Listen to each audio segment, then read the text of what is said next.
My dear friends and families. இன்றைக்கி ஒரு budget video தான் பார்க்க போகிறோம். அதாவது எனக்கு தெரிஞ்ச நான் ஃபாலோ பண்ணுற ஒரு ட்ரிக்ஸ் தான் உங்ககிட்ட சொல்கிறேன். கண்டிப்பாக இது உங்களுக்கு யூஸ்ஃபுல்லாக இருக்கும்.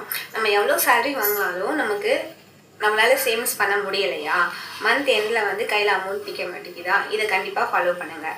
நீங்கள் ஹை சேலரி வாங்குறவங்களா இல்லை லோ சேலரி வாங்குறவங்களா இருக்கட்டும், கண்டிப்பாக உங்களால் இதை ஃபாலோ பண்ணால் சேவிங்ஸ் பண்ண முடியும். வாங்க வீடியோக்குள்ளே போகலாம். இப்போது என் ஹஸ்பண்டுக்கு வந்து 18,000 சேல்ரி.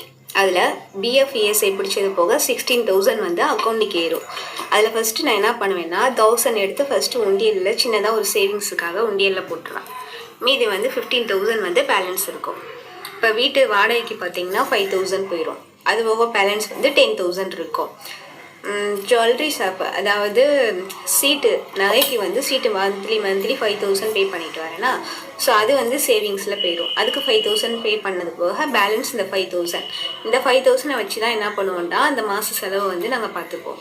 டோட்டலாக பார்த்தீங்கன்னா இந்த 1,000 ஒரு சேவிங்ஸில் போயிடும், இந்த 5,000 வந்து நகை சீட்டுக்கு சேவிங்ஸில் போயிடும். ஸோ வாடகைக்கு ரெண்ட்டு போனது போக மீதி வந்து 5,000 இருக்கும். அந்த 5,000 வச்சு எப்படி செலவு பண்ணலாம் அப்படின்னா, எங்களுக்கு வந்து இந்த சிலிண்ட்ரு அப்புறம் 2 பேரோட ரீசார்ஜ் பார்த்தீங்கன்னா அது வந்து 2 சேர்த்து ஒரு 2,000 போயிடும். அது போக பேலன்ஸ் வந்து 3,000 இருக்கும். அது 3,000லையும் இந்த கரண்ட் பில்லு அப்புறம் இந்த வாட்டர் பில்லு அதெல்லாம் ஒரு 800 வரும்.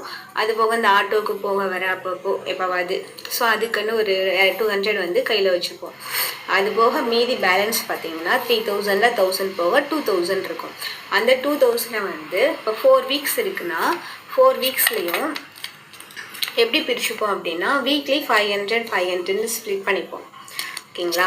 இப்போ எக்ஸாம்பிளுக்கு பார்த்தீங்கன்னா இந்த பேலன்ஸ் 2,000ல் இப்போ வெஜிடபிள்ஸ் வாங்க போகிறோம் அப்படின்னா அது வந்து ஒரு 350க்கு வாங்கினோன்னா அதுவே எங்களுக்கு 2 வாரத்துக்கு வந்துடும்.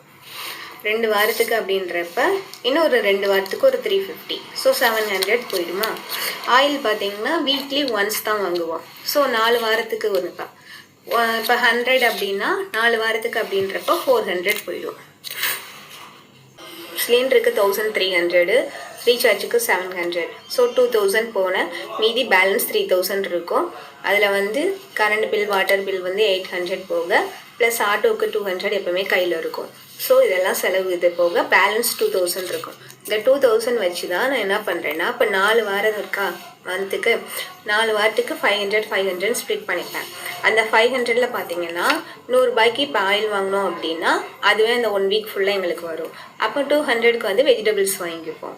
அதுக்கப்புறம் பேலன்ஸ் இருக்கிறதுல வந்து இந்த பட்டாணி சுண்டல் இந்த மாதிரி ஐட்டம்ஸ் வந்து வாங்கிப்போம். அது மொத்தமாக வாங்கி வச்சாலும் புழு வஞ்சிட்டு அது வேஸ்ட்டாக தான் போகும்.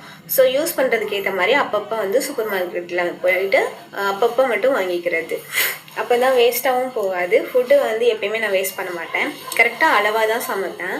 ஸோ அதுக்கேற்ற மாதிரி அப்பப்போ மட்டும் எல்லாமே எது தேவையோ அப்பப்போ வாங்கி வச்சு யூஸ் பண்ணிக்கிறது தான்.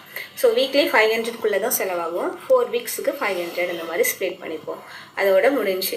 இது போக எமர்ஜென்சி இந்த ஹாஸ்பிட்டல் இந்த மாதிரி செலவு வந்தால் மட்டும் என்னோடய சேலரி வச்சு சமாளிச்சுப்போம்.